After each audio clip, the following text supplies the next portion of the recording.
It's time to pop the top off with Pub Talk today. We have some free agency talk, the last of Chris Sims' quarterback list, some Schwarzenegger movies, and some hops of the week. But before we get to all that, Pub Talk is brought to you by Route 11 Chips. We know that it's summertime, but we know that we all want to just sit on the couch, binge watch Netflix, and stuff our faces with some chips. And Route 11 has got you covered in that department.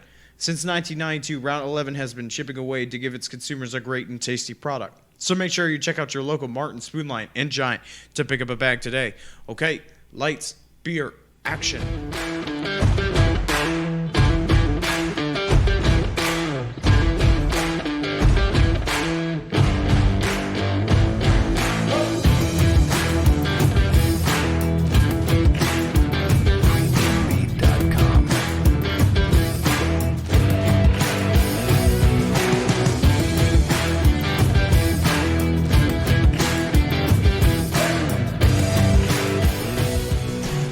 Welcome back, everybody, and happy 4th of July to everybody out there. Yay, America. I hope that you stayed safe. I hope that you had, if you're in Virginia, you can have up to 250 people now worth of gathering, but I don't know 250 people worth of gathering.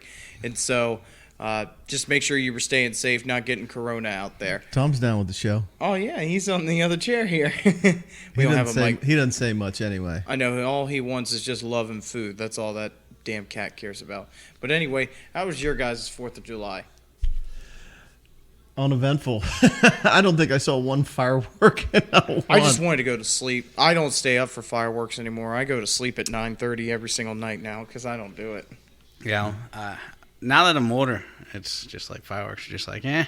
We get them in the fall every home game. I mean, especially with the adults that I saw were drinking yesterday. I was like, how are you not dead right now? Yeah, like I saw something. I'll see if I can find it. But I saw people shotgunning beers and sending them out on Snapchat. Oh, See one, send brother. one, and this kid just kept shotgunning Mick Ultras. I'm just like, how are you still moving?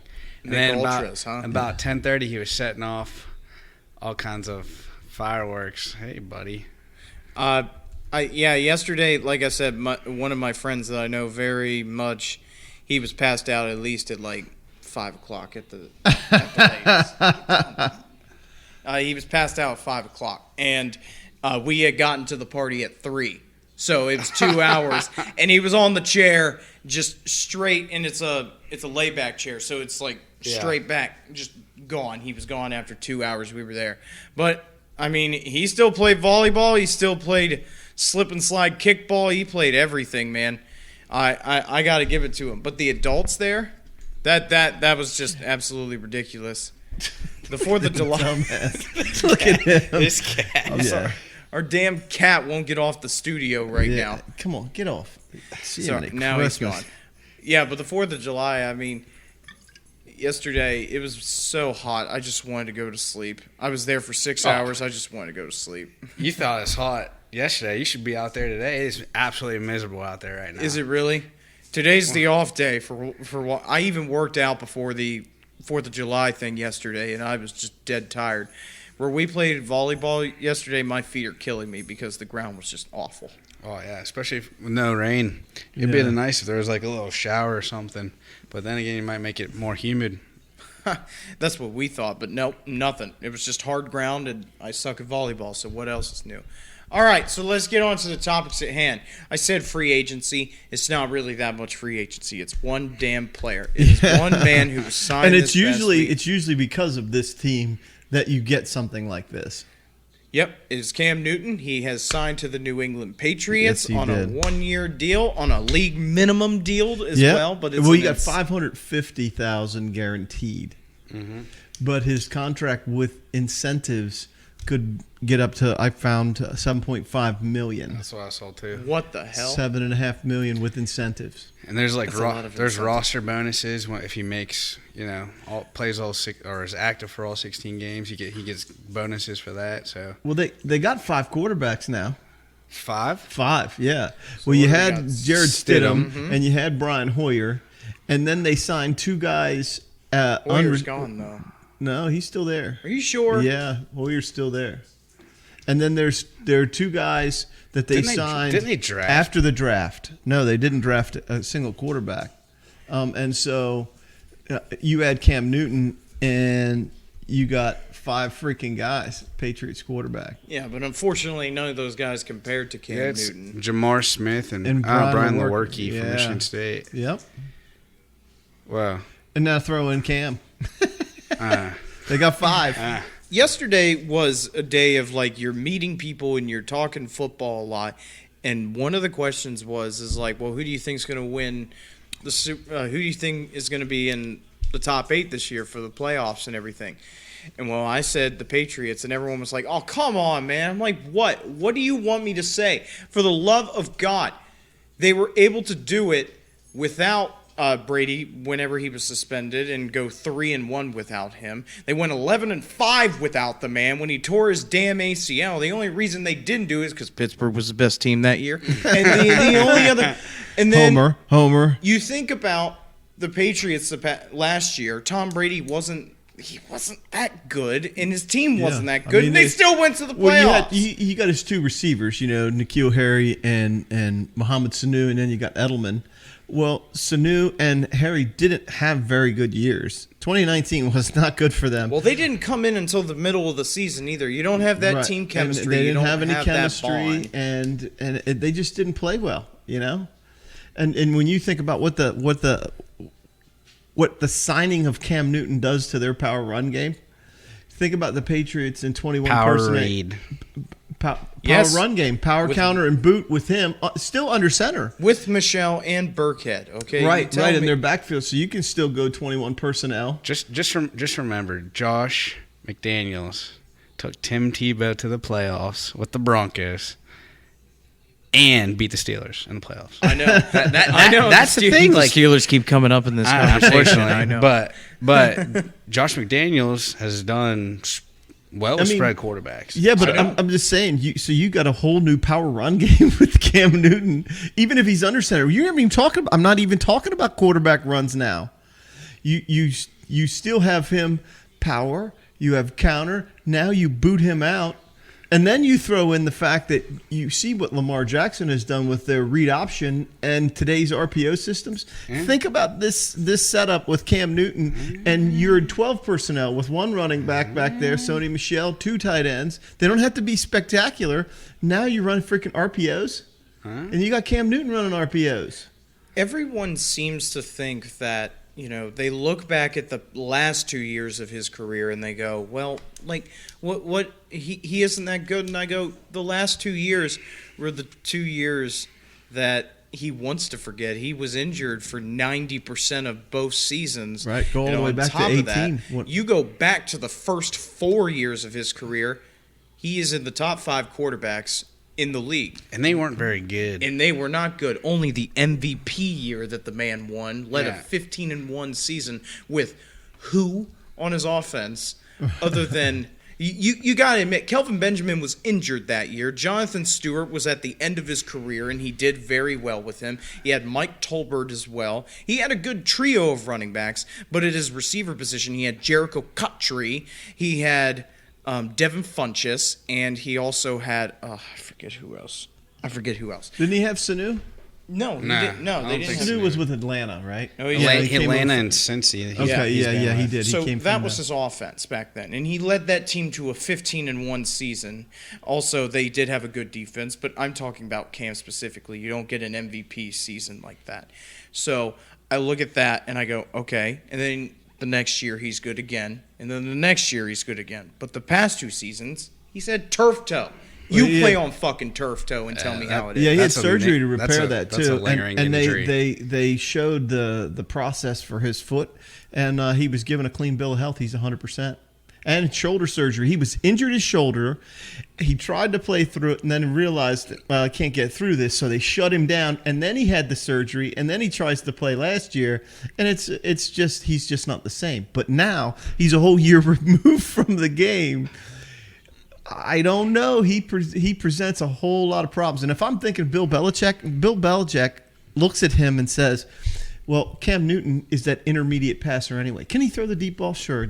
If you can't be in the NFL unless you can throw a deep ball. He can chuck But it. but all the underneath stuff, all those short routes, he's good at all of those things. Not to mention, when he runs, who wants to tackle 6'5", 245? Who wants what? You tell me a defensive back who wants to tackle him and can efficiently put him on the ground. You can like people Consistently. People Yeah. like cringe whenever I say this, but like he is a mutant.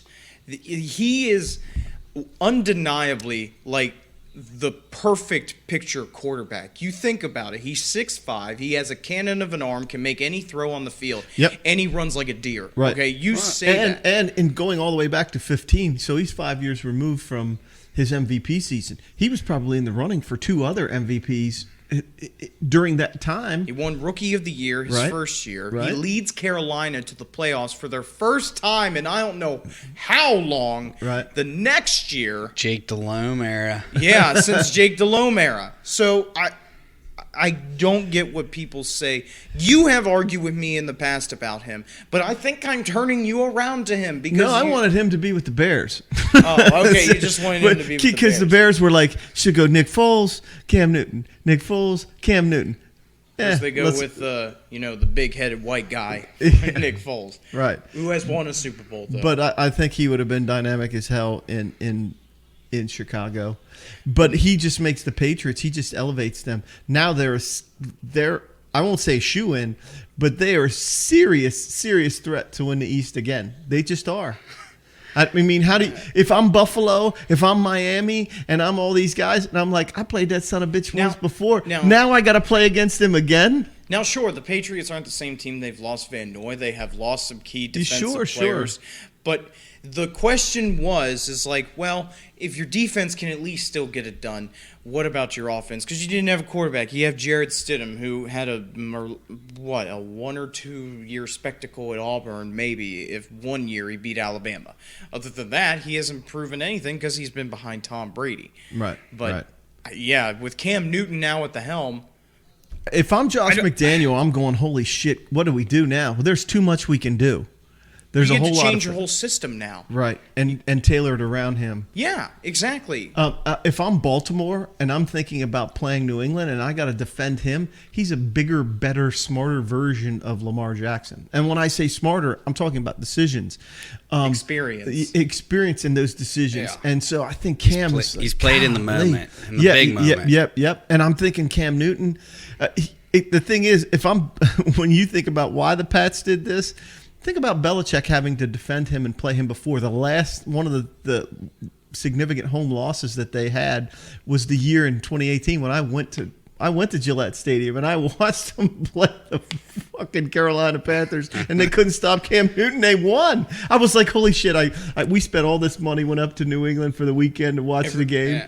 Every player has bad games. They do. Yeah. And especially at the quarterback position. But when he is on target and he can't be stopped, he cannot be stopped. He really cannot. Right. I've seen the Patriots twice, and both times they were the better team and lost. They lost to the Steelers. We went up there for Christmas. That was the Steelers. That was a game that I was like, Jesus Christ, our offense is putrid right now. And our it was only defense- matched by the putrid and Patriots sluggish offense, Patriots offense. who won the damn Super Bowl Who ended that up year. winning Who the won Super Bowl. Super Bowl. So I think about what Tom Brady was capable of doing in that offense. Obviously, he's they call him the GOAT, but I think Cam Newton, Belichick is like, we can get this guy at a bargain. And we can use this guy. You can't tell me they were. But that's typical of New England. They kind of wait around, wait till all the dust settles, find out who's left there. Apparently no one was wanting him because of his money value that he wanted. But unfortunately, Cam, that is not the Patriot way. Right. It has never been the Patriot way. Right. You want $20 million? No, we'll give you 2 Super Bowls. How about that?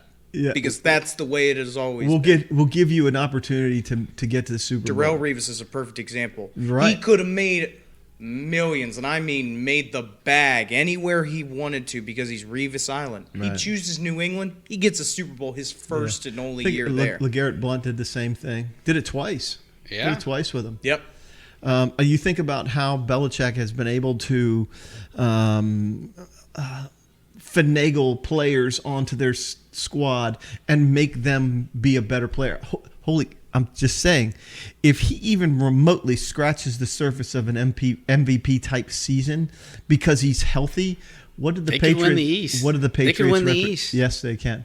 They can definitely. I mean- And if I'm in the East, and before Cam Newton ends up there, everybody's like, yeah, we finally got a shot at Buffalo was looking there. Buffalo, yeah. Buffalo was in the driver's seat there. this. Yeah. Another thing that I think is interesting about this is, like, you look at Carolina, Cam Newton, he's a very fiery guy and he's passionate.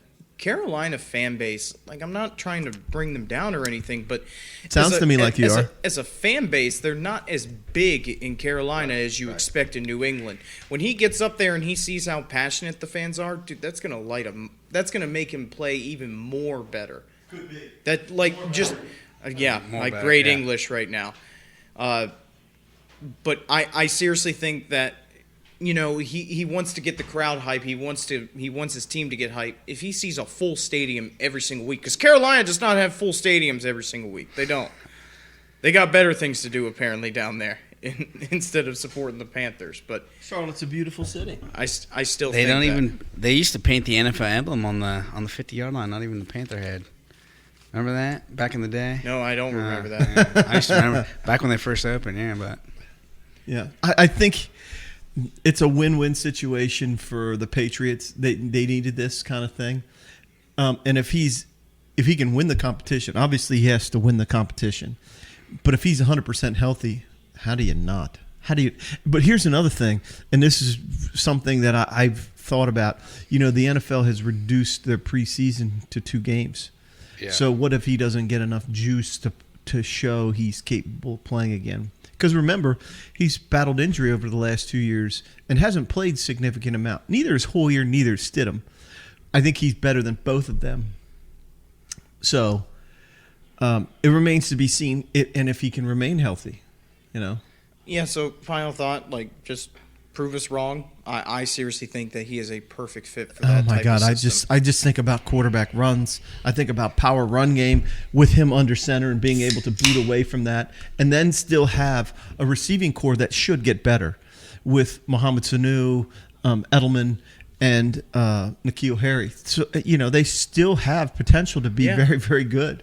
And that is still the thing that irritates me to this day about people saying, like, well, he's not that good. You don't make it in the NFL for 9 fucking years as a starting quarterback if you are not good. Right. You are good. And have the potential to be in the discussion for 3 MVPs. yes. Win Exactly. one, but still in the Right. the discussion for 3 MVPs. Come on. Come on now. So don't yeah, be that irritated. I'm going to watch the Patriots again. Okay, speaking of quarterbacks, let's get to the list. Chris Sims, did you were on you saw the last episode where we did the list for the quarterbacks? Did you call in when we did the list? I don't know if I missed. I don't know if I don't think I missed. I Well, must have Chris missed Sims that. is a part of Sunday Night You still have Football, that up there? and he did his He did a top 40 40 list, Yeah, for his quarterbacks. and I'll pull it up on my laptop here. And here it is, right here. Here's the list, and I can pull it up right. No, I got it. You got it? Yep. Because I have the picture. Too fucking right. slow. I got it right here. Right there it is. And we got into this discussion here. Here's a top 5 right there. Yeah. We got into discussion because they dropped Kirk Cousins in at 13 above Ben Roethlisberger. Now, Ben's coming off of freaking elbow surgery. Yeah. But they dropped Tom Brady and Drew Brees underneath him.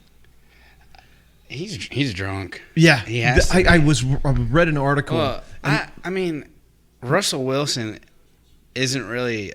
If we're talking about quarterback play, he's more of just a game manager. I don't know if he's a great He's a good leader. Yeah. quarterback. Yeah. I mean, they're a run-first offense. Let's be honest. It is Like- very true. They have Yeah, gradually changed to a run-first offense, yes. yeah. I don't know if you'd put Deshaun Watson at 4 because of everything that he's lost in the offseason. I don't know. Like, I when I look at this, though, I still – yeah, he's lost in the offseason, but – I mean, he's a great. All right, so this is what he said. This was a quote that he said, and then we'll get to your list, CJ. Tom Brady, Drew Brees, Phillip Rivers, Jimmy Garoppolo highlight the numbers 15 through 22 on Chris Sims' list. And this is what he talked about. This is the statement he made. If Brady was a top 5 or top 10 quarterback in football still, New England wouldn't have let him go. All right? He's considered the GOAT, but he's still not a top 5 or he's not a top 10 quarterback in the NFL. So you're telling He's me only top 15. Right. And now he says this about freaking Drew Brees. The Saints wouldn't be pushing him out the door for Taysom Hill if he was still a top 5 quarterback or a top 10 quarterback. That's his fucking words. That's what he said. That's why he put him at 16. He said they're pushing him out the door for Taysom Hill. Right. My God. What? Taysom Hill can't play the quarterback position. You're telling me that his big thing was teams don't let go of a top 10 quarterback in football. So you're telling me they that do if you can't sign him. When Tom Brady wants like $50 million a year. Yeah, but he's only playing 2. Yeah. So just give him the money. He's been your freaking pinnacle guy in your organization, and you let him walk away because I understand the finances. Bill Belichick, I understand how he does things, He's the GM and head coach, and he's freaking best bang for the buck, and he let Tom go. Yeah. But So don't give me this me bullshit that he's better. So you're telling me that the guy who has broken every single passing record in the book known to man is being pushed out completely for a guy who has never started a game in his professional career and comes in on special teams every once in a while. Who he ranked above Mitchell Trubisky, who's played 2 seasons and took his team to the playoffs. Yeah, I'm shocked by that. And Dwayne Haskins. If you look at Dwayne Haskins' stats for weeks 9 through 17, he wasn't a bad quarterback. He really wasn't a bad quarterback. He had decent stats. To rank him down there, all the way at the bottom, are you shitting me? Justin Herbert's rated ahead of him. Yeah. Yeah. So is Jared Stidham. So is Jared Stidham. And neither one of those guys have thrown a ball in the NFL. How is Joe Joe Burrow ahead of Andy Dalton? Yeah, he's better than 1/3. Drew Lock, you got all that. He's better than a third of them. How is Joe Burrow ahead of, even Nick Foles? Nick Foles is Super Bowl MVP. We what the hell? We talked about that. Yeah, and he talks about he makes all of these statements. If you can go back in here and he looks at these things. Maybe a statement, but it's pretty fucking wrong to me. As far as I can see. Okay, I want to get to the top 5 though, because that's what we missed. Yeah. Lamar at number 5. I don't disagree with that. Maybe you're saying Deshaun. Shut up first. Vigna's saying Deshaun should be below him. The difference is that Deshaun has won a playoff game other than Lamar. I know Lamar has won an MVP, but at the same time, if you're by his list, if he's in the top 5, well, guess who has gotten higher in the playoff system? That's Deshaun. That's in my view, and I kind of agree with that for once. Well, if we're talking about playoff stuff, all those other guys at 13, 14, 15 need to be above Lamar. I know. Jared Goff needs to be in that category too, because he's only one above Drew Lock and Joe Burrow apparently. Apparently he was on Daniel Jones is ahead. Apparently Jared Goff was on Colin Cowherd's top 5 arm talent list. Patrick Mahomes wasn't even on that fucking list. Are you kidding me? He can throw better with his left arm than I can throw with mine, and I'm left-handed. The corona is getting to these people's heads right now, man. This is serious. Yeah, when you look at the stats for Jackson and Lamar Jackson and Deshaun Watson, you could probably say Deshaun Watson was probably just slightly above that. But in terms of importance to his team and making his team go, Lamar Jackson is the real fucking deal. That dude can freaking play. He's just so damn dangerous. But I'm not saying Deshaun Watson isn't. But they don't use him. Deshaun's just as dangerous. They don't use him the same way. Yeah, that's they true. don't. They don't use him the same Bill way. O'Brien is right. Head honcho. Well, he tried to take a page out of Belichick's book, and unfortunately, he's not in that league yet. Right? He's just not in that league. Aaron Rodgers. I don't know. They consistently put him there. Put him there. And once again. But what is he? But let's be honest. What has Aaron Rodgers done since winning the Super Bowl? No, that's what I'm saying. He has won 2 MVPs. I understand he can fling it. He's mobile, but he's not 28 years old anymore. I know. Right. Is he a top 3 quarterback? What has he done? I mean, what has he done since winning the Super Bowl? You know, he's been Honestly. banged up too, and he's been playing on teams that have not been spectacular. Oh, Right. you mean like Cam Newton? Yeah. Oh yeah. Yeah. Okay, I want number one. By the way, he put Patrick Mahomes, which I But you completely can't agree. argue that. Yeah. Every That time dude Patrick is- Mahomes gets the ball, Some- I'm scared something- for the other team. I really am. Like I I'm think not a scared touchdown for him. will I get happen. pissed because he just pulls shit out. It's just like, how the hell did he do that? Russell Wilson in number two. I don't know about that one. I know why he has him in the top 5, but still, Yeah. Who are you going to put it to though? Out of the NFL. Out of that list, just take the top 10. Who else are you going to put in there? Matt Stafford? No one from this top 10. Like, I don't know what this I don't know list why is. even Matt Ryan is considered a top 7 quarterback. Yeah, I think that guy beat him in the Super Bowl. Not too sure, though. Yeah, 28-3. 28-3 comeback. I don't know. Not good enough, though. Yeah, Because New England just decided to let him go. right. So he couldn't be worth. Like, Who do in you the put NFL there? right now? I mean, do you put Lamar just because he's the league MVP? Like, do you? How could you not? I mean, that When would you be the think case. Well, I just made that statement earlier. When you talk about the importance of him to his team, holy shit! Take Lamar Jackson out of that sequence, and what happens to the Ravens? They're not very good. They're I not- mean, Trace I don't know. McSorley's They coming beat the in. Steelers. Yeah, I without say the- put without McSorley him. in, I mean- and I've been saying that for years. I hope that Lamar Jackson has to sit a week because he got a toenail fungus. I don't want any serious injury. He got a toenail fungus, and they had to use Trace McSorley just to show that he could play in the league. Right? I don't want any significant injury at all for Lamar Jackson. Yeah. I want him to earn it though. I want him to earn the MVP. Right. And we'll see what happens this year. We'll see. I don't think you're going to see him at all in the preseason. If it's only been reduced to 2 weeks, I doubt You even can't. see None him. of these quarterbacks will see. Maybe the You- rookies, but I don't know. Brady's going to play. You think? Oh yeah, hell yeah. He's going to have to play to show that they can, All right. Wait, you don't think? Wait, what do you mean is Brady going to play?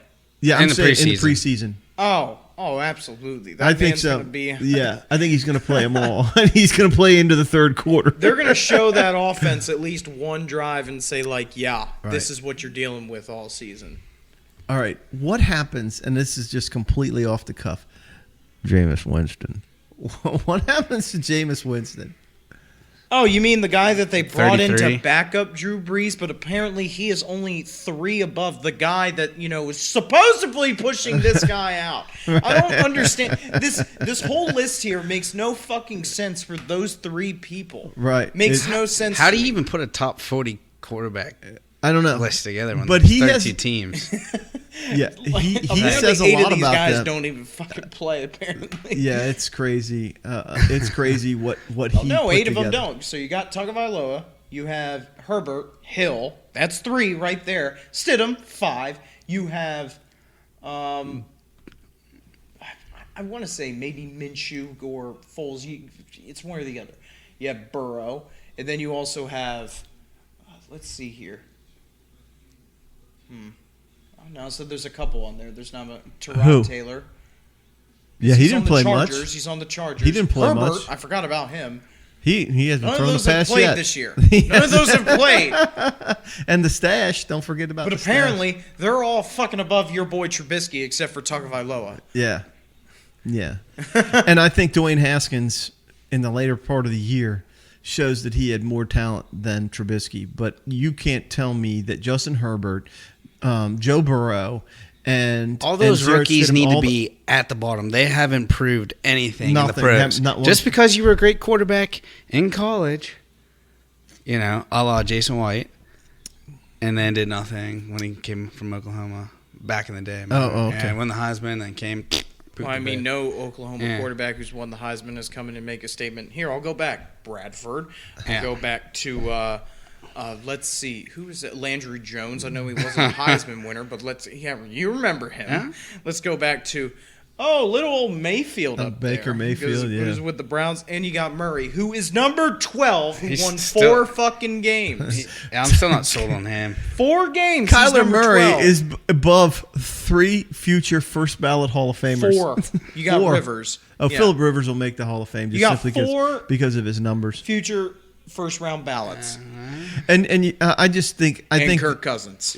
and I think Derek Carr and Jimmy Garoppolo, they're asked to do a lot for their teams. Not so much Jimmy Garoppolo, but Derek Carr's asked to do a lot for his team. And to rank them down there is just pitiful. This is great. I don't know. This is great. I wish I should go back and look at some of the comments that people Do said. you think he did play like bingo when he was like, all right? No, he fell down. Who do I put at number 8? He fell down and B-I. bumped his fucking head. Is what he did. Yeah. So. Yeah. Dak number 8. I was gonna. I just was literally about. to We bring wanted that to up. pick What do you out think about where do you think the top 10. And here's the thing, Dak Prescott, by the time all this shit is done with, he is going to be one of, if not the highest paid quarterback in the NFL when this contract gets done. But what has he done? Like, that's the thing. Like, these. Take the body of work, and you see you got the team that he has had the past 2 seasons, and he has not been able to do jack diddly poo with them. Is we didn't do ridiculous. diddly poo. Because guess who beat him? Oh, Mr. 24 there last 2 years ago, Jared Goff, according to Chris Sims, in the playoffs. And they had a better team. Dak Prescott and that Cowboys team had the number 1 defense. And then this last year, they had the same exact team. Don't lose anybody. Lose to a guy that literally had to go out in the first quarter against the Seahawks, Carson Wentz's Eagles team, for the division. Carson Wentz was playing with a broken rib, broken back, broken leg, broken everything, and they didn't have any receivers, and they still lost to the Eagles. Dak Prescott. I don't wants the $40 million a year. understand how so many run-heavy team quarterbacks are in the top 15. Like Ryan Tannehill, Derrick Henry is that fucking team in Tennessee. Let's be well, honest. he takes a lot of pressure off Ryan Tannehill having to win the game for you. So like he takes a lot of Beat pressure. Mr. 5. I mean, it's just Right. it's confusing his. I And guess played well in that game too, by the way. I guess I would want to see his rubric for grading. I wish he would have came out and said, "Okay, Well, he does. He this lists- is what I used to give these people, quote unquote, the grade that I gave them." Step 1, my brain. Step 2, throw it out the window. Step 3. Now let's be honest, Chris Sims wasn't the greatest pro quarterback either. I mean, Oh, we all remember his dad. We all know that he's won 2 Super Bowls, even though one of them he did not play in, and the rest of the time he has been an NFL commentator with Jim Nantz. And now he is no longer an NFL commentator with Jim Nantz because he got overthrown by Tony Romo, Yeah, who's really good. who is very good and a lot better than Phil Simms. Yeah. So any final thoughts on this list here? He fell down and bumped his damn head. He fell down and bumped his damn head. There's just no way. For a guy who threw Pretty 12 sure that's the touchdowns and final 18 interceptions, his quarterback record as a quarterback was 7-9. Chris Sims. Yeah. 58% completion, 3,000 yards passing. Some of these guys threw for more than one season than Yeah, he but Coach, did. you never threw a ball, so No, he knows I know, more but I got a than- microphone in front of me, and that makes me a fucking expert. Damn it, you know that, and that's how it goes.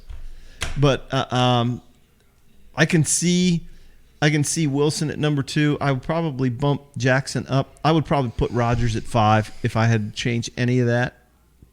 And you could intersperse 2, 3, and 4 between Wilson, freaking Watson, and Jackson, because Russell Wilson is a hell of a freaking game manager.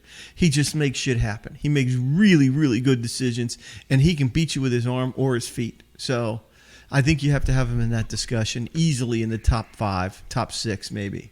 go Hawks. The rest of them, I don't know about the rest of that shit. It makes me mad. I get mad every time I look at that. You'll be all right. Just chill out. Yeah. Okay, so The first time we did it, I was furious at him. I said the F word like 10 times, and I posed it right at him, calling him a stupid fucking everything else. It was awesome. I was all heated. really quick topic. Yep. We're not going to go too much into detail I because like it though. this I could think it's an important topic. I do. Fun to talk about because I came up with some names and I saw some good shit that they came up with. I saw a list of the names, and I could freaking get behind a couple of these. the Washington Redskins are probably not going to be the Redskins Right, and very much This longer. year. Right. you know, you They're think saying it's about gonna happen before it's the probably season the starts. time, given the current climate, it's the time to change it. You know, there's been enough people freaking complaining about it.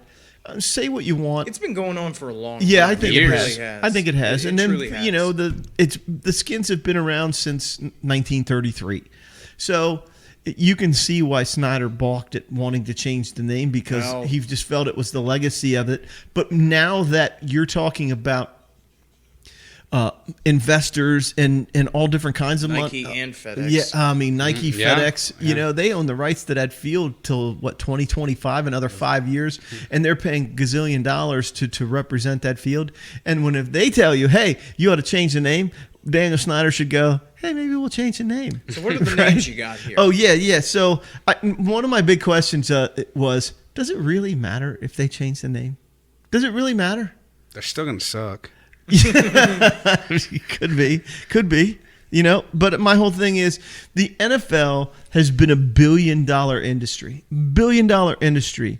A single name regarding one of the franchises in that industry shouldn't be an issue. So change the fucking name. Who cares? Really, who cares? Okay, is it a slight on the Native Americans? Some people can argue. Yes, it's a slight on them.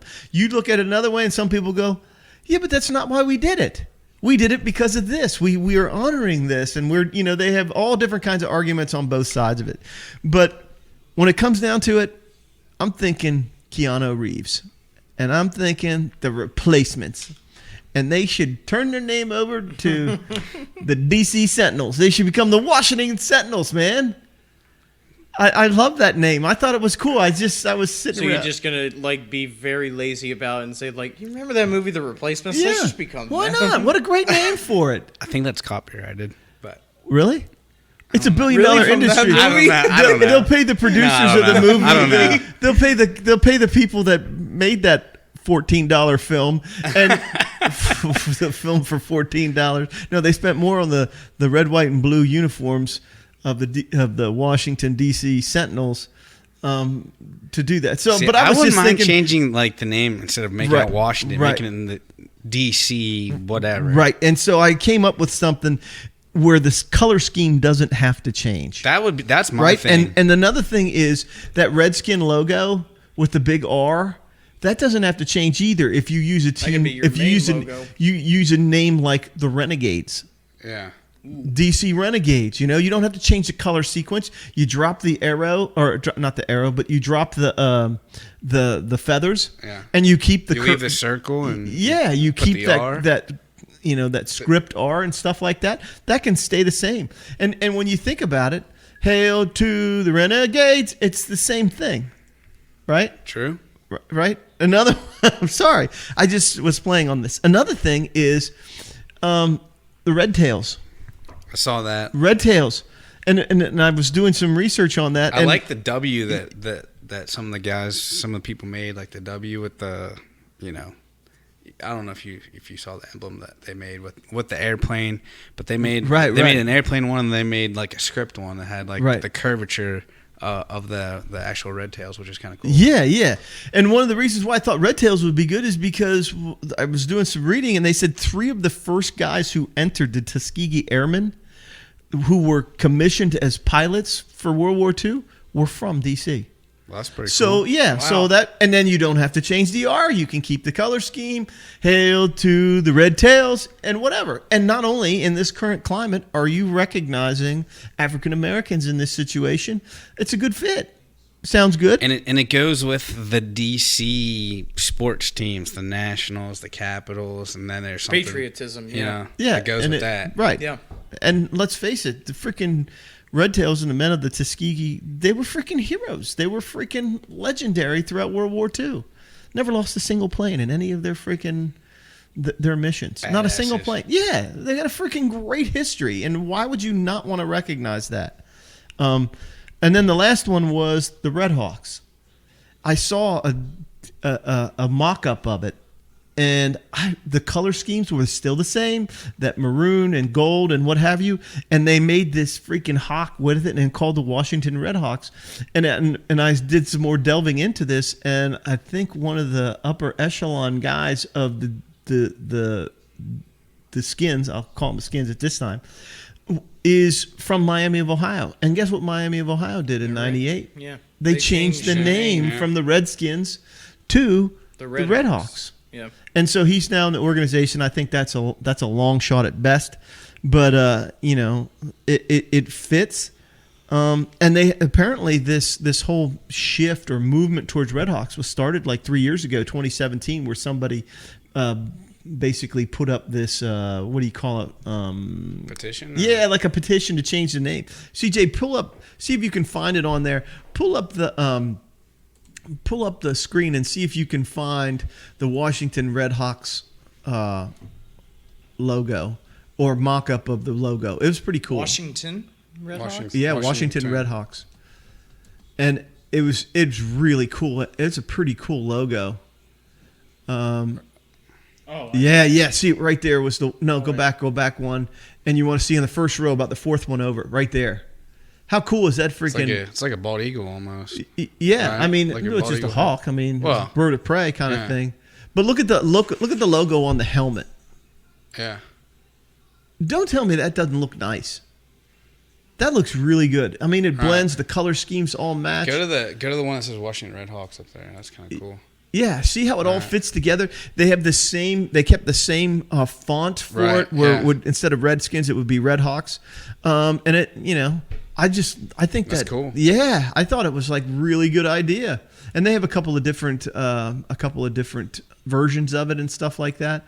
But I thought that was a pretty good one. I like Renegades. I definitely like Renegades, and I like Red Tails just from a patriotic and given the current scope of today's events in our country, why not freaking recognize the Red Tails? Why not? It shouldn't be that damn hard. And when you're talking about $1 billion industry in which a name shouldn't be that big of a deal and that controversial, there is no controversy in Red Tails. None. There's no controversy in Renegades. There's no controversy in Red Hawks. So why not find a suitable name? Don't change the color sequence. Find a fucking new logo and go with it. How hard is this shit? So that's where I was with it. And I mean, I don't know.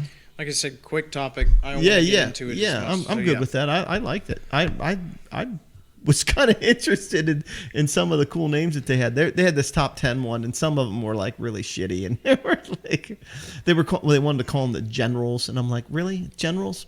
Come on. The monuments, the Washington monuments, look like a big dick on the side of your helmet. Why not? No, I don't know. Washington Senators.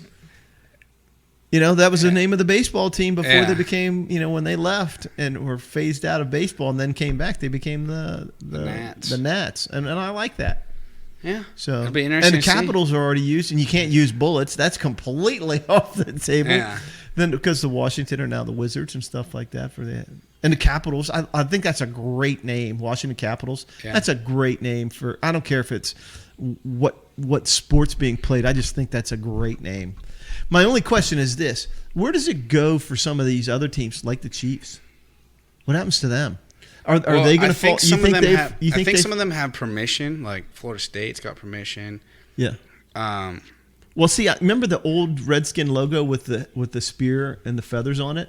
Just like the coup feather. The Florida State. I have to see it. The Florida State. Yeah. The old school Washington Redskins helmet with the arrow on the side. Uh-huh. That could easily fit in the Renegades sequence. You might have to change the feathers, the coup feathers from it, but overall, having that spear and stuff like that would be, that's not over the top, controversial. That's not. I don't think that's problematic at all, if you ask me. But some people might see it that way. I don't know. Okay, let's move on to movies now. Uh-oh. So the other side of the spectrum, the other strongest man to ever be in movies, Arnold Schwarzenegger, we're going to talk about today. Arnold, get to the chopper. And today we were going to try something interesting, but we just couldn't seem to get it to work. So we're just going to go with the list, top 5 for us each, and just spring them off as we go. Yeah. So who wants to go off first today? I don't care who wants to go with 5. I'll start with 5. Okay. Because I'm older than both you guys, so I've seen quite a few Arnold movies. I got a tie at 5, simply because the first one, which was an epic movie, just didn't have the classic Arnold clash and this and that and the other. But Conan the Barbarian, where he shows he's still slapped together at that time. He's still young enough. He's very, coming off his bodybuilding days. He fit the mold of freaking Conan the Barbarian. But at the same time, a few years later, they make Commando. So I tied at Commando and freaking Conan the Barbarian as number 5. Just simply because if you take Commando and you compare it to like a John Wick, it doesn't even come close. You compare that to Rambo, First Blood, it doesn't even come close. It's really cheese dick. It's just not. It's just not as good. And I was thinking about this. I was telling CJ, if I had to put John Rambo in a knife fight with freaking Arnold from Commando, I'm taking Rambo. Rambo's whipping his ass. I'm thinking Rambo's just whipping his, because he's just meaner than shit, and he's got a lot behind him, right? So I just thought that those are my number 5 is a tie between. Now I was thinking sci-fi. I couldn't wrap my mind around The Running Man. It was just a different style of movie. Total Recall, which is really, really good, and I couldn't quite. There's 4 movies right there between The Running Man, Total Recall, Commando, and Conan. The first one, Conan the Barbarian. He made another one called Conan the Destroyer. That wasn't nearly as good. It was cheese dick. It was the same thing. It was the same, along the same lines as Commando. So I had to park those at the end. I just like it because John Matrix, Colonel John Matrix. That's what his name. Matrix versus Rambo. Yeah. Rambo's murdering him. Well, Matrix versus John Wick. John Wick's gonna fill him with more holes than fucking Swiss cheese. So as cool as Arnold is, now I would say this: John Rambo versus Conan. I don't know. You ever watch Conan and he freaking swings that giant freaking blade, that giant sword he has, and you ain't getting within 5 feet of freaking Conan. He's whipping your ass. Not only that, but he freaking out lengths you, because Arnold's like 6'2" and freaking Sly's like 5'9", 5'10", throwing his freaking 6.5 foot wingspan and put a broadsword in his hand, and he's fucking killing freaking Rambo with his freaking K-bar knife or whatever Coach. It is. I'm just saying. I know that's your number 5. All right, so I'm sorry, I got a little long-winded. Commando, Conan tied for number 5. Are you up next, Vigna, or am I? You can go. Okay, number 5 is a little more cheesy. Cheesy for me. It's called Last Action Hero. Okay. It's interesting because that movie is like a take on all the action movies. Yeah. It's actually very interesting, and it's kind of underrated, I feel. I think so. I think you're right. I think it's an underrated film because it's funny how like he gets taken out of the movie and he gets brought into life, and he's shown a poster of Stallone as the Terminator, and he goes, "No, this is supposed to be you. You're supposed to be this guy." He's like, "What do you mean? I'm Jackie Slater." It's like, "No, you idiot. You're supposed to be the Terminator." And that's just kind of funny, too. Right. It's just a cheesy film all around, but it still has a lot of action in it. Made in 1993, too. And I think you're right. I think it doesn't rate high for freaking No. Rotten Tomatoes, but when you look at how the people viewed the movie, they really liked it. It was, it kind of sold with the people. So it has a very high, the people that went to the movies that saw it liked it far more than those fucking eggheads over at Rotten Tomatoes or Rotten Tomatoes and Metacritic and all those guys who, those shitbirds never made a movie in their entire life. And if it didn't freaking have On Golden Pond and somebody rubbing somebody's ass and feeling good, yeah, or no, I was thinking of Fried Green Tomatoes or some shit like that, Yeah. I don't know. But I think it's a very good cheesy movie, and I enjoyed his acting in it. I think that it's a little bit more of a younger age movie. So made $137 million. $137 million for a low budget film like that. You kidding me? That's actually pretty good for that film. Commando was made in 1985. So who you got next? So I haven't seen a lot of Arnold movies. I've only probably seen Terminator, Kindergarten Cop, Jingle All the Way. Jingle All the Way. Those are probably the 3 Arnold movies that I have truly seen. But so that's why I'm gonna let you two debate this one out. Okay, I'll go next then. I'll go with number 4. Get your damn beer quickly. Number 4 is actually Commando for me. The reason I put it at number 4 though is because if you go back and watch some movie, people watch Arnold to blow shit up and kill bad guys. That doesn't happen for 95% of the movie. If you ever go back and watch it, everyone is waiting for that ending scene of him being in the armory locker and loading up his arsenal to be ready to go to the island and kill like 50 bad guys. If you go back and watch that movie, well, I know you haven't seen it, but he is ripped in that movie. But like I said, not a lot happens in the movie. It's just a bunch of talking and finding out who the bad guys really are. And then at the very end, it's like, I'm going to go kill them. And then he just goes to the island and shoots up everybody and destroys the entire base. So it's basically like your suspense-filled movie, but for 95% of the movie, no action happens. So if you ever want to see a movie and get pissed at it, it's that one. Because, I hope you had a hell of a piss, Coach. Jesus. I'm sorry. There, I went number 4. I left my beer on the bar. This is why he's 53. I have to bring him his wallet every single fucking time he leaves the house because he doesn't remember it. All right, you're number 4. My number 4. Do you remember that? Yeah, I'm sorry. Okay. Sorry. My number 4 is, and I put it down here because of part of the argument that you just made, is Predator. Predator's a great action movie, but for the first part of the movie, not a whole lot of shit happens, and they're just kind of wandering around, and they keep playing the same music over and over and over again, and they're in the jungles of wherever, and they're trying to figure out with Apollo Creed what's going on, and then they stumble across this freaking alien from another world who fucks up everybody that comes across this path. Motherfucker. Yeah. That's where Get to the Chopper. Wait, so you haven't seen Predator either? Yeah, nah. Oh my God, Vigna. Like, don't go Vigna. watch Commando, go watch Predator. You're never coming Go on the do show that. again. Go watch that. Commando? Okay. No, Predator instead of Commando. Go watch So that. Commando was your 4. I said it was number 4 just because, and it does for the same kind of thing, has a slow beginning to it, and then it heats up. The reason I put Predator at number 3, which is my number 3, is the atmosphere of it is like exactly what the hell are you guys dealing with here? Right. Why did you? And he makes up a statement he makes up something. So you cooked up a situation and you dropped us into a meat grinder. So you cooked up a secret and you dropped us into a meat grinder, and they find out that they're freaking troops that went in to investigate this freaking South American. Yeah. Just it starts lord. off like okay, so these guys are mercenaries who are coming in, they're blowing up this village, right, and trying to defeat this enemy, and then it's like, okay, well then what the hell? Well, they stumble across bam, you get stabbed in the heart, and you're like, what the hell was that? That Jim Hopper is his name, is one of the guys that.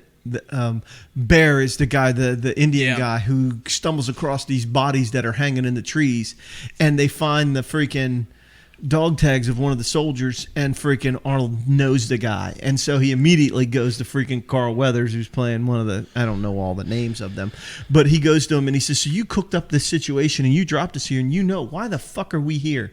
And he basically says they're after some sort of South American crime lord or whatever, drug lord, and they're there to solve this problem, and then all of a sudden they're forced to deal with this freaking alien who's a predator, and he has this cloaking mechanism where he just disappears into the background. And that's another thing why it's higher for me, is because like this enemy is like, this started a whole franchise, and then another franchise against Alien versus Predator, where we're like, we want to see the aliens fight each other, right? And this was the movie just started, and I thoroughly enjoyed Alien versus Predator. Predator 2, not so great. Freaking Danny Glover. I'm too old for this shit. Yeah, it wasn't that good of a movie, Danny. Yeah, it didn't rate very high at all. And so, I just didn't. I wanted something more. You wanted to know why they were there and how the alien got there and stuff. So it's like, some movies give you a great backstory. Right. This one didn't give you a great backstory. Predators, the third one, which came out in I want to say 2012 or something. Predators is cool because it has Topher Grace in it and it has a bunch of other big actors, but they're pinned in basically on this planet that is filled with predators. And then you come up against a predator that is not like any other predator there. And it's like the head honcho or whatever. And so it's actually very interesting as well. Yeah. It made a lot of money, though. Predator made a hell of a lot more money than Commando did. I don't think Commando made $60 million. Wow. That's box office. I don't think it made a shit ton of money either. So, for Predator to come out and make all this money was just amazing. So okay, but very, very good action flick. I love the ending sequences and stuff like that. It's pretty cool stuff. What's your number 3? My number 3, and I just liked it from number 1, a story sense, because I always like a good movie with a great story. True Lies. Just had a great story. He comes across as this salesman, and he lives this double life as a freaking federal agent who's like one of the best spies in the world, and he gets shit done. And then it hooks his wife in and stuff, and they become characters in there. They're trying to fend off this Middle Eastern guy who freaking is going to bring a nuclear bomb to the United States and detonate this bomb off this island and shit like that and cause a problem. But it's really good. There's a lot of action. The sequences in that movie, there's some hokey shit in there, like where they have that Harrier and he's hanging on the Harrier jet and stuff like that. It's got some hokey sequences and stuff, but otherwise, it's not bad. I thoroughly enjoyed it. It's a little long, but it's not. It doesn't drag you down. It doesn't bog you down, and it's got it. And he's funny in the movie too. He's really good, and Tom Arnold plays in it as well. And Jamie Lee Curtis is his wife. Oh. And there's a sequence where she's supposed to meet this guy, and it's set up by Arnold, and she is sexy as shit as she's freaking. In her bra and panties and stuff. She's freaking hot as hell in that sequence. But my number 3 was definitely True Lies. Definitely a good flick. Okay. Sorry, number 2, Terminator 1 for me. Oh. Terminator 1. Terminator 1 is... the first one. Good one. Thanks. The thing that makes this number 2, though, because number 1 is obvious. The reason it's number 2, though, is because, I get it's the first one and you should like the first one. Yeah. But he has no character in this one other than I am a killing machine and I don't give a damn who is in my way. But that's what makes it, at least in my top 5, is that he was the perfect fit. He doesn't feel pity or remorse. And will absolutely not stop until you are dead. He was the perfect fit for this franchise. Yes. His stature of seeing him walk into a room and just have the million-yard stare from anywhere. Right. That's what made him perfect for this. And then him walking into the police station and go, I'll be back. I'll be back. And that spawned, I'll be back for freaking how many more? You've seen Terminator, right? Yeah. Yeah. And him just being in a fight, him just continuously walking forward and just like taking bullets left and right. That's awesome. And you don't learn it as much in the first one about like who they are. I think it tells a good story, though. It tells it good enough, but in the second one is where you truly learn. It expands more. But I think you're right. I'd pick Terminator, the first one, as my second pick, just simply because, and I've said this before, you got to have a backstory that's solid enough, but it can't give you everything, especially when they were planning a second movie. But you're right.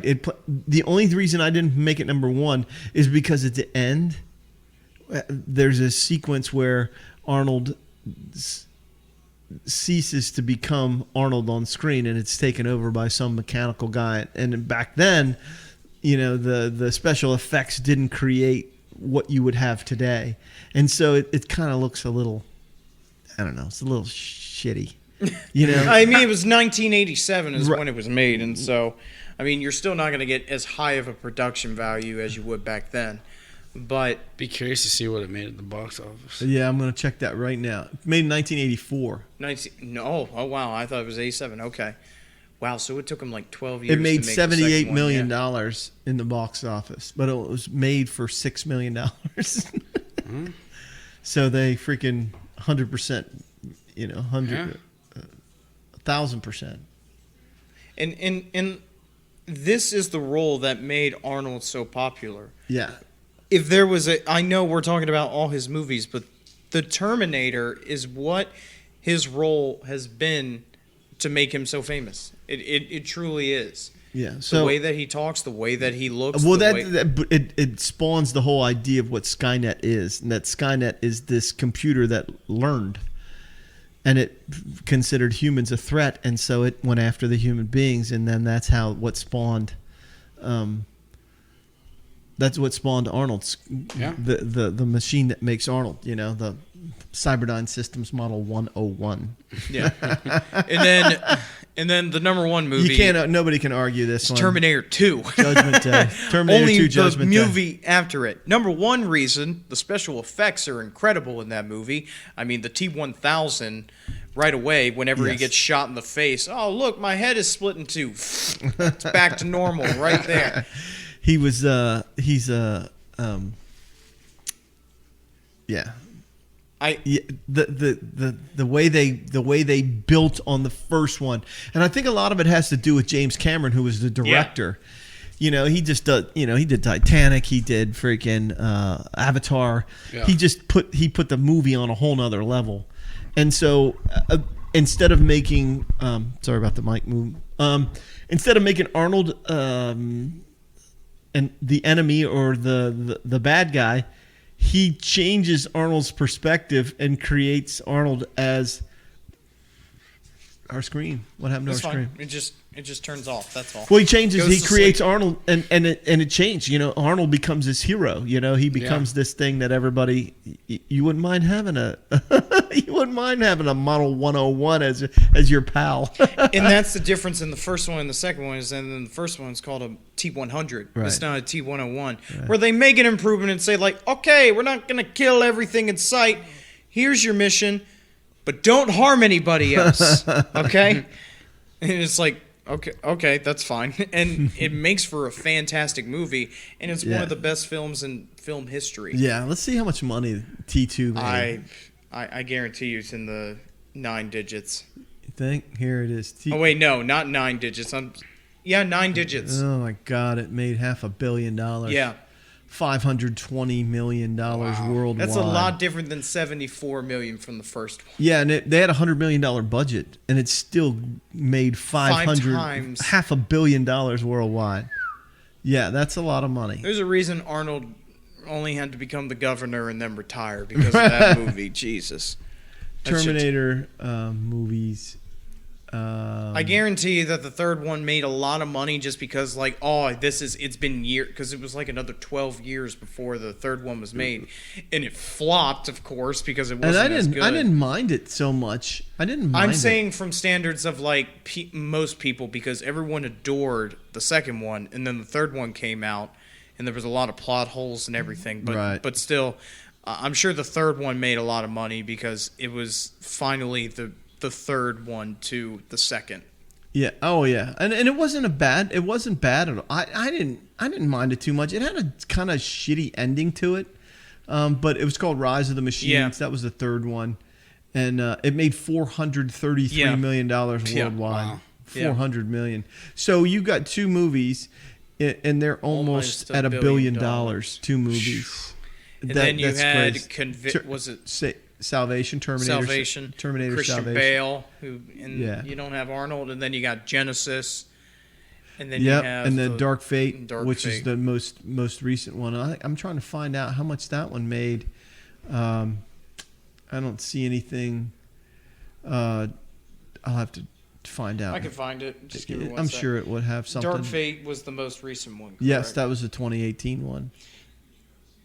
So that one made $2 $261 million. Oh my god! With a budget of $185 million. Yeah, they gave it big, almost $200 million on that one, and they just made their money back over top of that. But it was, the whole idea of Arnold becoming humanized at that point is just kind of. We went to the movies and saw it.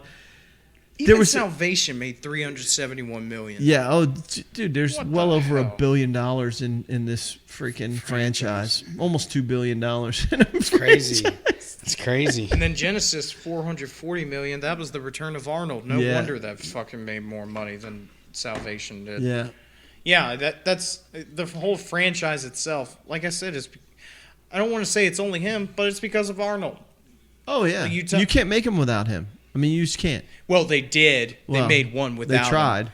And all they did was get Christian Bale, and just once again another movie where you're like, I'm confused. I'm very confused right now. Yeah. Okay, so those are the Arnold movies. Let's get to Hops then. All right. You got a Hops, Vigna? Well, it's okay if you don't. No, I'd just say I finally got done watching all 9 Star Wars movies. Uh-oh. Yeah. You binged them? We spread it out, but we watched all 9, and I have to say when Disney took over the reins for the last 3, they really blew it up. And you think in a negative way? No, with the CG, with all the computer stuff. Oh, you almost have to. And the budget. You almost have to. And I wasn't really a big fan of number 8, the Last Jedi. I liked number 7 when the very first one. Yeah, but it was the return of the third trilogy. Yeah, I really liked number 7 the most. That's where they had Han Solo. They actually brought him back. Yeah, they killed him. Yeah. What's his name? His name? His son, Kylo Ren. Yeah. That was a pretty good character, man. Yeah, I love his freaking lightsaber. The two shit comes out the side. Yeah. And I like the woman. I mean, she was a pretty good character. Yeah. I like her. People have their own opinions. I don't know that. I haven't watched it enough. And I didn't realize that George Lucas didn't have very much input in 7, 8, 9. No, he didn't. It was more Disney. Yeah. That really wrote everything. And so George Lucas, I guess, wanted to end it differently. There's talk about him trying to do the 7, 8, 9 series by himself, so I don't know if that's ever going to happen, but it makes a lot of sense now from coming back from Disney World why the Star Wars land is the way it is. And the whole character of BB-8, I'm like, who the heck is this droid BB-8? It wasn't in any of the first. You are not R2D2. It's just what are you? What are you? Fuck out of here. 3PO. Yeah. 3PO. And so the new characters basically were I think it was a spin on, Luke, Leia, and Hans is kind of the way I took it. Yeah. It makes sense. It really does. I've never been one to care for Star Wars, and that's my own personal opinions with Disney. I'm a huge Marvel fan. The whole Avengers series and the whole I really Marvel dug that universe too. I find is very interesting. Whereas people don't like that, and they like Star Wars. And sure. It's okay. Sure. I'm just on the opposite end. Yeah, I just like the MCU. I love that. I love the way they developed their characters for Marvel and how the Avengers series actually came off. When you watch the last 2 in the mega series that sees Iron Man die off and stuff like that. And if you haven't seen the movie and you don't know that he dies, I don't fucking care. It's been 2 years. Okay? I don't care. It's been 2 years. But the story that's told, and I keep coming back to that, but that's so important that they tell a really, really good story. And I just feel like 7, 8, and 9 are so far away from the original A New Hope. And I mean, number 8, it was so long. There was about 4 times where I'm like, okay, this is the end. No, we still got an hour left. Yeah. I'm just And the only thing that goes back to the beginning with those movies is Luke. That's the only thing that goes back to the very beginning. Is the person who plays Luke, I mean. Hans was Hans and Leia was Leia, but other than that, it was just it was basically whole new storylines, essentially. Yeah. When you're trying to create the trilogy, basically. Right. Yeah, I couldn't watch the first couple of them. You're talking about 1, 2, and 3, the Phantom Menace. Yeah, I couldn't watch Clones, that. Yeah, I couldn't watch. Attack of the Clones wasn't too bad. Revenge of the Sith, I think, is great because seeing Darth Vader become Darth Vader. Yeah. Right. Him. And you can see how he gets created and things like that. But still, I mean, because I grew up with, you know, A New Hope and The Empire Strikes Back and Return of the Jedi. They were the spawn of everything else. Right. And so you have to start from there. And people say that those don't even hold up to the new ones. And I'm like, really? You wouldn't have new ones if you didn't have them, you ass.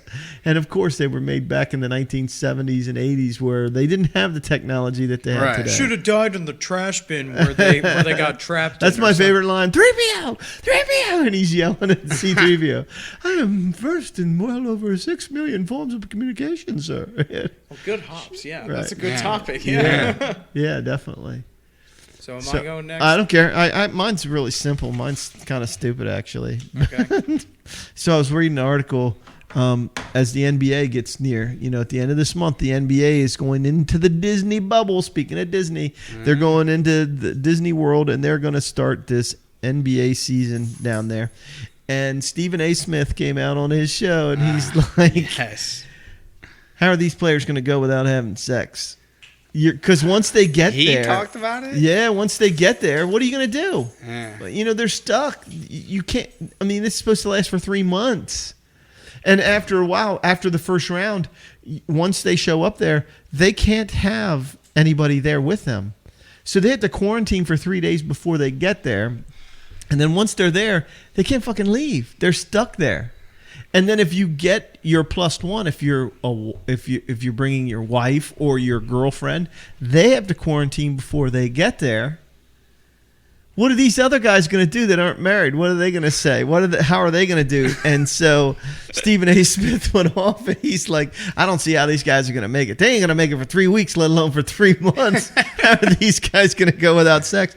And not only that, but you know, the NBA issued this 114 page freaking safety guidelines and protocol for how they're supposed to be managed while you're down there. And then nowhere in there does it say about sex, because they tell you that sex is another way to transfer this fucking virus.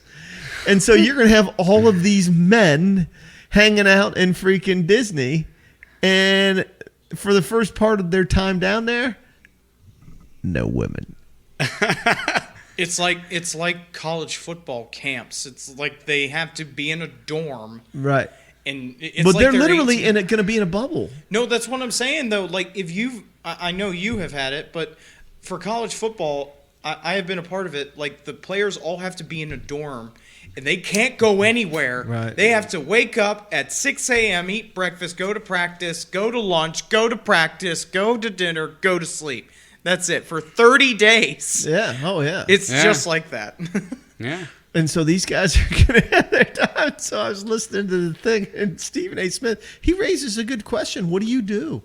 I mean, you have freaking vibrant adult professional athletes. These are freaking finely tuned, they'll be high on grown-ass men. Yeah, no shit. How are they going to deal with this? So basically, he's saying, you know, some of these guys are going to be freaking flat. They're just not going to be. They're not going to play as well because they don't have the same relationships. They're not able to keep the relationships going and do what grown people do and all this stuff. And so they're going to have to freaking get the poison out their own way, you know? Oh my God, stop sugarcoating it here, Right. man. So I have one that's going to like go along with this, trust me. So I just thought it was kind of funny that Stephen A's like, nobody's talking about the most important thing, and that's these grown men who are going to want to have sex. And you can't have it because there isn't any women there. There isn't anybody there initially. It's just these men who are cordoned off in these hotels, and then they're going to be playing in arenas that are essentially bubbles that nobody's allowed in there because once you do, you have to quarantine before you. For example, if you're a married player and you want your +1, your wife, to show up, she has to go to another part of Orlando, quarantine for 3 days, and then join you. You can't leave. She can't leave because then that would put you back into a quarantine list and things like that. So it's really a giant mess for the NBA right now. But they're going to July the 30th coming up real soon. I mean, you figure 3 weeks here, and they're going to be playing. And you know, I would say this though, you know, I think some of these games are going to be freaking badass because these guys are going to be healthy. You know, anybody that was a whole slowed, new season. Yeah, it's it a is. new season, and it's a mad rush to get to the end because it's a shortened season to get where you need to be, and they're typically playing like their NBA season's already over by now, right? So now they're just getting ready to play again. So I got them. So that's where I was at. I thought it was a pretty good story. It beats the freaking pigs getting loose on the Virginia highway. It's fucking wild. And they weren't wild. These pigs were on the highway and stopped traffic for over an hour. So they had to catch these fucking pigs, get them off the road. At least it's not cows. You're not going to be able to catch them ever then. They're going to be like, move. No. They're just going to stand there. One hops that I have was, you watched the hot dog eating contest yesterday? I saw the highlights. Yeah, Joey Chestnut broke his world record that he had last year. 75 hot dogs. That's insane. Isn't it 13 minutes, right? Is it 12? 10 minutes. 10 minutes. He ate 7.5 hot dogs a minute. At one point, he was eating. He was at 8 hot dogs per minute. Yeah. Over 8 hot dogs. They had some sort of timing device. And then show. I forget who was the woman. The Lee. I think her name was Lee. No, I had it on ESPN here. Yeah, it was Miki Sudo. She ate 48 and a She half. ate 48 and a half fucking hot dogs, dude. At one point, I was watching this thing. I was watching the show. She was on like her 20th hot dog, and there was this old woman who was in the contest too, and she was like on 3. Shit you not. There were like 2 women stuck on like 3 and 4, and she was like hammering her 23rd hot dog. She broke the world record for women. Yeah, hot dog and bun. That's insane. Yeah, I every time I watch that thing, I get sick, but I cannot look away because it's astonishing. Yeah, here's the thing, and this spins off of this. So this is before CJ was ever around, right? Kathy and I are going on a vacation to Puerto Rico. My parents gave us a free week in Puerto Rico in their timeshare, and so we were like all excited. We're going down there, right? And so we stayed in D.C. before we flew down, and we went to the Bayou in Georgetown. And DC 101, which is the radio station, they were having a chili cook-off down there, and they had a chili dog eating contest. And Kathy goes, "Why don't you get in it?" And I'm like, "I'm not gonna get in it. It's crazy." But apparently, you could. I don't even remember what they won if they did it, but they had to eat 2 chili dogs loaded, and the person who finished the 2 freaking hot dogs won the contest, and I forgot what they even won, but it would have been kind of cool. And I watched this freaking contest. I would have destroyed. I would have mauled those 2 hot dogs faster. I would have eaten both those hot dogs faster than some of those people ate one of them. I would have smashed it so bad, and I kicked myself for never doing it again. But it was fun. We went down there, and I think it was $20 for us to get into this. They essentially had this roped off portion of down there near the river down in Georgetown, and you paid 1 fee, and it was all you could drink. And of course, they had food and stuff like that, and live music and stuff like that, because DC 101 was hosting and things like that. It was a really, really good time. But chili dogs, that would have been something to behold. But that's chili, like CJ said, the hot dog eating contest. It's a fucking train wreck. You watch these guys; they look like they're fucking miserable doing this. When Joey Chestnut eats, like, it is like he is taking a shit. It is that bad. It really is. Yeah. He is not having fun while he is up there. I can definitely tell. I just find it's a treasure every single year, though, regardless of what you think. Because people ask, well, why is it on the 4th? Because the 4th is about eating. It's about having a good time. And right. What do they like having? A good time eating hot dogs really fast. That's what they like doing. So, okay, that's my first hops. Back to what he was saying about Stephen A. Smith. Barstool Sports this past week, they tweeted about a guy who put a list out. I've seen this. Of the top 3. Oh, I'm sorry. I was the chili cook-off thing. really spawned this thing because your brother was telling me about it. Joey Chestnut ate 32 fucking Big Macs. He ate 32 Big Macs? 32 Big Macs. Yeah, and they show him doing it online. I don't want to see that. Dude, I want to watch it. Enough. I want to do it just to watch it. Because look at him. He's got them all stacked up in front of him, and he starts with the first one. He's got a shirt that says fun on a bun. Look, he just starts fucking plowing them. Look at him tear the first one up. He ate the first one in 10 seconds. Yeah, he's destroying it. Fun on a bun. And eat a little sauce. And then he licks his finger. Look, yeah. He doesn't even look like he's having fun. Look at him. I told you he doesn't. He doesn't. Look, but he just ate that Big Mac. He ate half the Big Mac in 2 bites. 2 bites, he ate half of it. Okay. All right. That was 4 bites. He ate an entire Big Mac with 4 fucking bites. And then he gets on this roll, and then he's destroying fucking. Look at the pile now. 15. Look at the stack of them. 9,000 calories. He's at 16 though. He's gonna eat 30 couple Big Macs. Okay, Coach, we get the point. I'm sorry, but you got to look at the. You got to. He's ready to puke. Look at his face. He's 30 minutes in. 30 minutes, and he's got 2 left, or he's got 3. He's got 1 in his hand.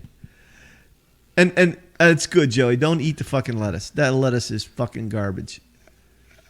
No, he's eating the lettuce. Yeah, he is. He's eating. I'm saying, look at this. 32 Big Macs in 38 minutes. 15 pounds. In 15 seconds. 15.36 pounds. 15 pounds. Take a guess at the calories, CJ. 32 Big Macs. I'd say about 30,000 calories. I know it's about half that. 18,000 18,000 calories. 18,000 calories. That's like 9 days worth. Oh my God. And look at it. The look on his face is just like, oh my God. How did he do this? His toilet must be special. Because do you think he throws up afterwards? Can you do that? I think he's trained his body to be able to, his stomach be able to like expand. I don't know. Maybe he destroys it after. Yeah, I mean, how do you not? I mean, the body is a weird thing. It really is. The whole thing is with the hot dogs, you have to eat the dogs and the buns. And so the buns are fucking carb loaded. Well, that's why you have the water. It soaks it down. I get all that, but your body still has to process the carbs, and at some point, it's gonna go. Hey, Coach, we're not gonna be professionals. I gotta go number 2 now. But one of the other things, and I'll get off this before you get your last one, is you gotta watch him eat Burritozilla. It's like this 4.5 pound fucking burrito that gets served on this plate that I'm not shitting you is this big, and I'm holding my hands up like I'm holding a big mouth bass. But this is how big it is, and he fucking destroys it. I could watch Joey Chestnut eat just for the look on his face. But all right, sorry to freaking do that. But 32 Big Macs. CJ, I saw it too. Yeah, you saw this. Yeah, so what? Barstool Sports was tweeting about great. this this past week, but. There was this guy on Twitter, and he posted a very lucrative and personal list of his. The top 370 porn stars of all time. 370 He porn ranked stars. He ranked them by his own personal value. And I can't look that up on my school computer. Look that up on your own time, Coach. But he posted it, and Barstool Sports went ham on it, saying like, "This is a disgrace." Seeing some of the women not on here and things like that, and it was just hilarious because 370 different women. Oh, it was all women. Yes. It's all women. Yes, wow. All different women in his eyes ranked. Who was number 1? I don't know. I don't know. I'm asking. We don't know. He had you don't know her by name? No. She's number 1. But he had 370 of them, Coach. Jesus. I don't know.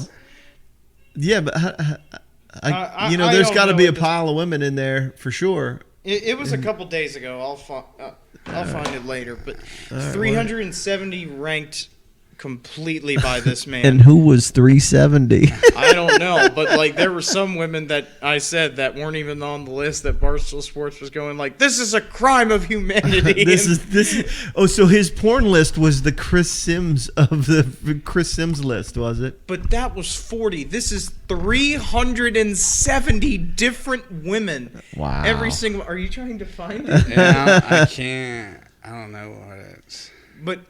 But anyway, as I said, I don't have my phone, and I'm not using my school computer for that. It's okay. It's not going to happen. But I wanted to show this to say, like, trust me, there are men out there like this. Yeah. But my God, just to put that out there. I know they're professionals. I don't even know 300 people, let alone 370 porn stars and their body of work. And how do you get ranked at 330? What I'm saying. How do you get ranked at 339? I know. I don't know what the criteria was for this, but I bet that there were. Well, she didn't raise her legs high enough. Just this one, she didn't shave well enough, and this one, there's a little too much sag. Well, there was some cellulite in this scene. Her mascara, we get it, Coach. Her mascara was running. Her lipstick smeared. Yeah. So, 370 different women. I found that list. 70. Huh? 370? Yes, 370 people. I'm going to have to look that up, but not in the presence of your mother. Look at her. She knows I do still stupid. Trying to find it. She knows I do stupid shit like that, but that's my hops. yeah, that was a good one, CJ. I told you. Yeah. If only I could find the damn list to find who was in and you got to check out that Vigna. We did a hops of the week a couple of weeks ago. The podcast on what was it? Was it something for murder? CJ, what was the What was the name of that podcast we were listening to about Motive for Murder? Motive for Murder. Really, that shit's messed up. Yeah. You got to check it out. Did then you there's just finish more. It? No, I'm near the end, so I don't say anything. So I have the last episode to do, and then okay. Yeah. And so you already got the gist of almost everything. It's just crazy shit. How people get themselves into these situations. If you haven't checked out Motive for Murder on these podcasts, you don't know what you're missing. I thought, I think a Blueprint for Armageddon about World War I, and I'm a freaking history guy. I love that thing, but this stuff it's mind-blowing how people in real life get themselves embroiled in crazy, crazy shit that involves the death of other people, and then they want to get away with it kind of thing, and they lie, they beg, borrow, steal kind of thing to prevent themselves from getting caught. It's crazy what happens in these situations. Right. So if you got to check it out, fans, you got to check out Motive for Murder on the podcast called Motive for Murder. Definitely very good. Definitely very good. And I finally entered. We talked about this Ozark season 3. Oh. I finally got to season 3.